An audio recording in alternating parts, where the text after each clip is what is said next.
வணக்கம் நண்பா, இது உங்கள் வழிபோக்கன். இன்றைக்கி நம்ம தென் கைலாயம்னு சொல்லப்படும் வெள்ளிங்கிரி மலைக்கு தான் போக போகிறோம். இங்கே பல யோகிகள் சித்தர்கள் வாழ்ந்ததாக சொல்கிறாங்க.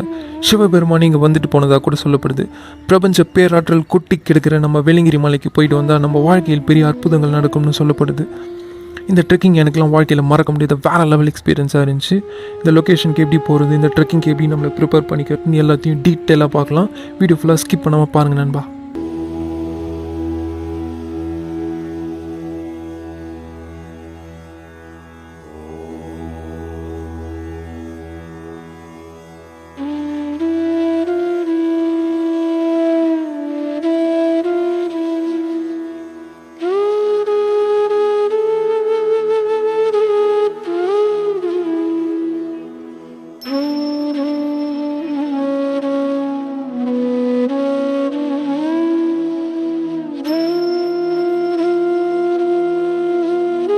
கோயம்புத்தூர் மாவட்டத்தை சேர்ந்த பூண்டின்ற கிராமத்தை ஒட்டி அமைஞ்சிருக்க வெள்ளிங்கிரி மலைக்கு போகிறதுக்கு சிறந்த நேரம் ஜனவரிலேருந்து மே மாதம் வரைக்கும்.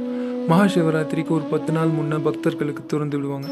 தமிழ்நாட்டில் இருக்க மலையேற்றங்களில் மிகவும் கடினமானதுன்னு வெள்ளிங்கிரி கருதப்படுது. பூண்டிலேருந்து வெள்ளிங்கிரி பாதையோட மொத்த நீளம் 5 கிலோமீட்டர்.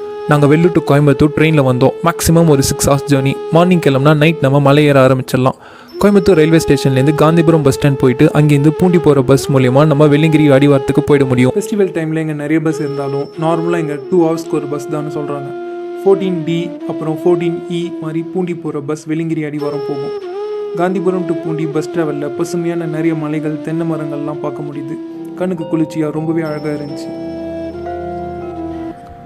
வெள்ளியங்கிரி மலை அடிவாரம் பூண்டி கோவிலில் இருக்கும். இங்கேருந்து மலை ஏற ஸ்டார்ட் பண்ணலாம். மூங்கில் குச்சி, தண்ணி மிக அவசியம். இங்கே நியாயமான விலைக்கு விற்பாங்க, வாங்கிட்டு மேலே போகலாம். பேக்கில் வெயிட் கம்மியாக எடுத்துகிட்டு போகிறது நல்லது. வெயிட் அதிகமாக இருந்தால் ஏற ரொம்பவே கஷ்டமாக இருக்கும். வெள்ளியங்கிரி மொத்தம் 7 மலைங்க. மலை வெள்ளை விநாயகர் வரைக்கும். 4 மலை நெட்டாக ஏறிட்டே தான் இருக்கும். ஃபஸ்ட்டு மலை ஏறுறது கொஞ்சம் கஷ்டம். மீதி 3 மலை ஏறிடலாம். 5வது 6வது மலை சமதளமான வழி, கடந்து போயிடலாம். 7வது மலை ரொம்பவே கஷ்டமாக இருக்கும். வெள்ளியங்கிரி 3500 அடி உயரம். கடல் மட்டத்திலேருந்து ஒரு 6000 அடி உயரமான மலை.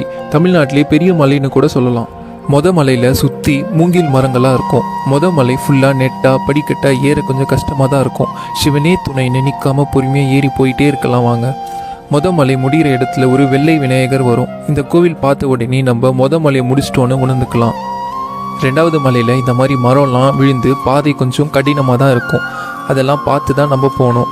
வழுக்கு பாறையெல்லாம் கடந்து போனால் பாம்பாட்டி சித்தர் குகை ஒன்று வரும். அங்கே போயிட்டா 2வது மலை முடிச்சிட்டோன்னு அர்த்தம். குகை பக்கத்தில் சுனை ஒன்று இருக்கும். அங்கே தண்ணி குடிச்சிட்டு சந்தோஷமாக மேலே ஏறலாம் வாங்க. பாம்பாட்டி சித்தர் குண்டலினி யோகம் பண்ணி ஞானம் பெற்ற மகான். இந்த மாதிரி பல சித்தர்கள் தவம் பண்ண இடம் இது. கொஞ்ச நேரம் இந்த நல்ல வைப்பில் இருந்துட்டு போகலாம். பாம்பாட்டி சுனை கோடை காலத்துலேயும் 24 மணி நேரமும் இதில் தண்ணி வந்துகிட்டே இருக்கும். தண்ணி குடிச்சிட்டு ஒரு சின்ன ரெஸ்ட் எடுத்துகிட்டு இங்கேருந்து போவாங்க. பாம்பாட்டி சித்தர் சுனையிலேருந்து 3வது மலை ஸ்டார்ட் ஆகுது. 3வது மலை முடிகிறப்போ கைத்தட்டி சுனைன்னு ஒன்று வரும். இந்த மலையும் நெட்டாக ஏற்றமாக ஏறிட்டே தான் இருக்கும். பொறுமையாக போகலாம் வாங்க.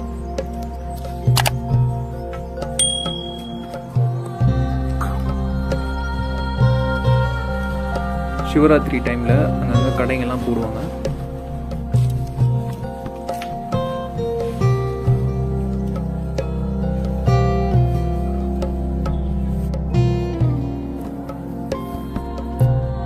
இதான் சமதளம். ஆனால் ஒரு 50 மீட்டர் தான். 3வது மலையில் பாதை கொஞ்சம் குறுகலாக அடர்த்தியான காடுகளாக தான் இருக்கும்.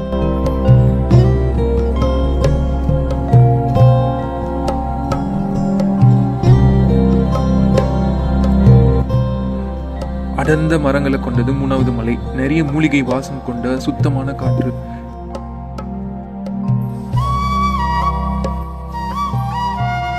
சித்தர்கள் நிறைய பேர் இங்கே அமைதியாக தியானங்கள் நிறைய பண்ணதுனால மலையை சுற்றி ஒரு நல்ல அதிர்வலைகள் இருப்பதாக இப்போவும் உணரலாம்.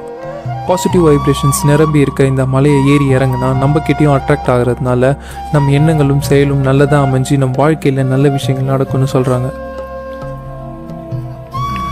இந்த தண்ணி எப்படி வருதுன்னா, மரத்தில் மேகங்கள்லாம் மோதுறப்போ மேகங்களில் இருக்க அந்த தண்ணி இலைங்களை படிஞ்சு கொஞ்சம் கொஞ்சமாக வடிஞ்சு மரத்தோட வேருங்களில் போய் மெதுவாக மலையிலேருந்து கீழே இறங்குது. இப்படி வர்ற தண்ணி அங்கே இருக்க பாறை இடுகளை மாட்டி வடிகட்டி அதோட விரிசல் வழியாக வெளியே வருது தான் இந்த சுனை. சுத்தமான தண்ணி தாங்க. குடிச்ச உடனே இவ்வளோ தூரம் ஏறி வந்த களைப்பெல்லாம் போயிட்டு தண்ணியோட பிராண சக்தியை நம்மளால ஃபீல் பண்ண முடியுது.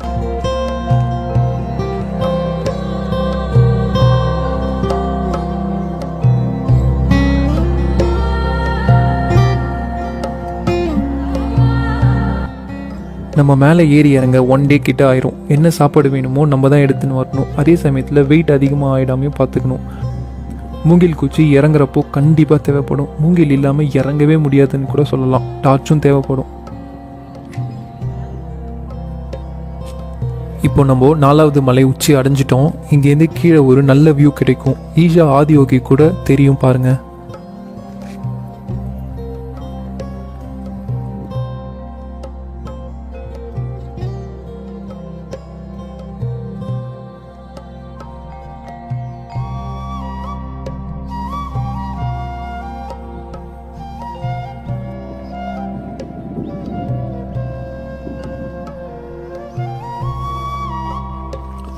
நாலாவது மலை ஃபுல்லாக கிராஸ் லேண்டாக தான் இருக்கும்.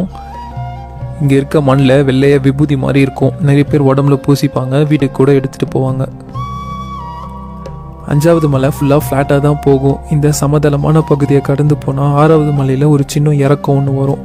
அங்கே ஆண்டி சுனைன்னு ஒரு சுனை வரும். அங்கே ஒரு நல்ல குழியில் போட்டுட்டு வெள்ளிங்கிரி ஆண்டவரை பார்க்க போக வேண்டியது தான்.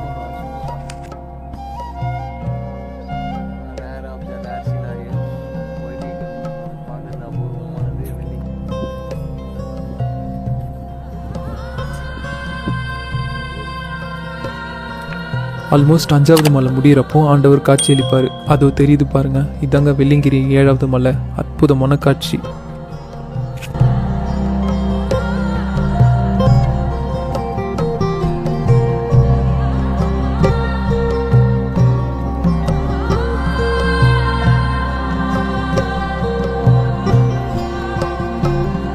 பீமன் களி உருண்டைன்னு சொல்லுவாங்க, அதாங்க இது.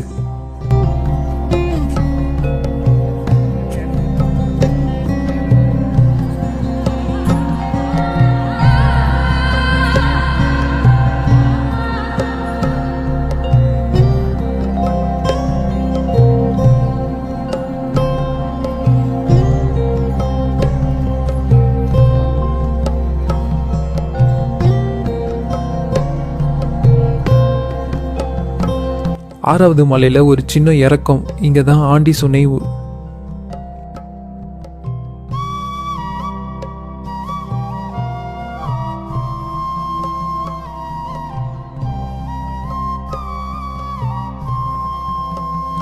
6வது மலையில் ஒரு சின்ன இறக்கத்தை தாண்டி வந்தால் ஆண்டி சுனை வரும். நாங்கள் நைட் ஏறினதுனால சுனையில் தண்ணி ஐஸ் கொள்ள இருந்துச்சு.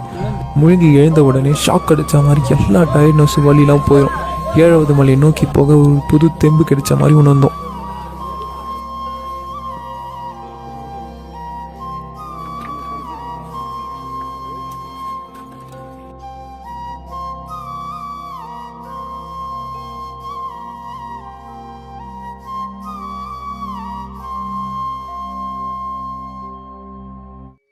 சிவன் அமர்ந்த மலை. தமிழ்நாட்டில் பிறந்த பிரத்தியொரு மனிதன் வெள்ளங்கிரி மலை பார்க்காம வாழ்றது பெரிய குற்றம். இது கட்டாயமாக பிரத்தியொரு மனிதன் இந்த ஒரு சக்தி, இந்த அருள் கட்டாயமாக உணர்ந்தே போகணும். இது ரொம்ப ரொம்ப சக்தி வாய்ந்த, ரொம்ப புனிதமான ஒரு இடம். பிரத்தியொரு மனிதன் இது வந்து உணர்ந்து போகணும்.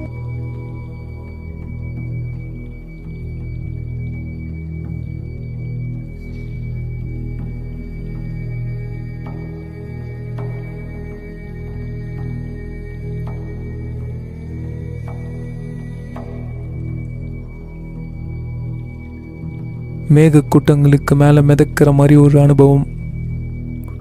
அற்புதமான ஒரு காட்சி. இயற்கை என்றுமே பிரம்மாண்டமானது.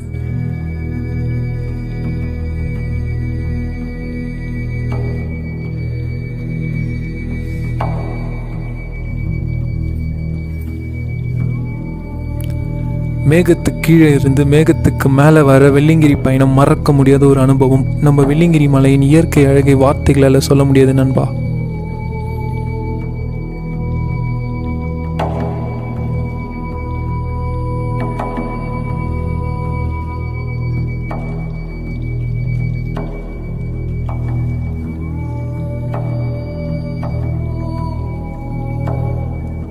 விநாயகரை கடந்து வெள்ளிங்கிரி ஆண்டவரை பார்க்க போகலாம். இங்கே இருக்க சூளம்லாம் வெள்ளிங்கிரி மலைக்கு வேண்டுதலுக்காக எடுத்துன்னு வரப்படுதுன்னு சொல்கிறாங்க. அதை வச்சு ஆண்டவருக்கு வழி மாறி அமைச்சிட்டு இருக்காங்க. யோகம் மற்றும் ஆன்மீகத்தின் மூலம்னு சொல்லப்படுற முதல் பாண்டிய மன்னன், பல சித்தர்களுக்கு குருவாக சொல்லப்படும் ஆதியோகி சிவன் பல ஆயிரம் வருஷம் முன்னாடி இங்கே வந்து கொஞ்ச காலம் வாழ்ந்ததா சொல்லப்படும் புனிதமான வெள்ளிங்கிரி மலைக்கு பயணம் செஞ்சதே வாழ்வில் மறக்க முடியாத ஒரு அனுபவம்.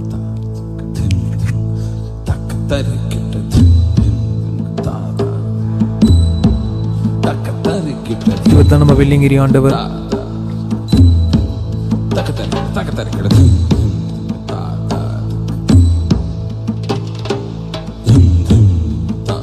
மிக பெரிய பாறை கீழே பஞ்சபூதத்தை குறிப்பிட 5 லிங்கம் காட்சியளிக்கும்.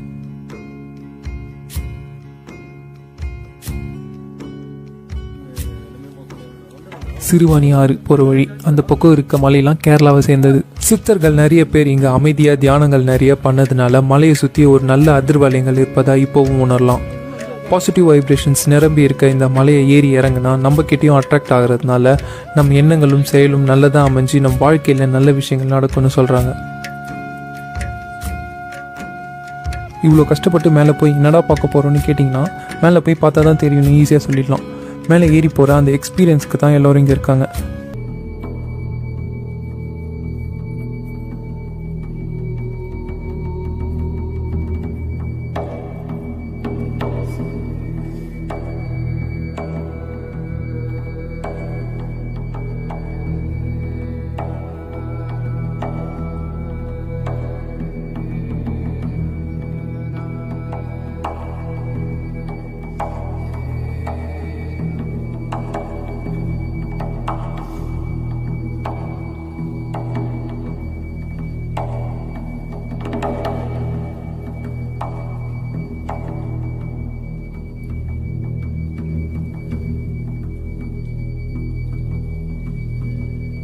ஓகே நண்பா, வீடியோ பிடிச்சிருந்தா லைக் பண்ணி சப்ஸ்கிரைப் பண்ணி விட்டுருங்க. ஆல்ரெடி இங்கே போயிட்டு வந்திருந்தா உங்கள் எக்ஸ்பீரியன்ஸை கமெண்ட்டில் சொல்லுங்கள்.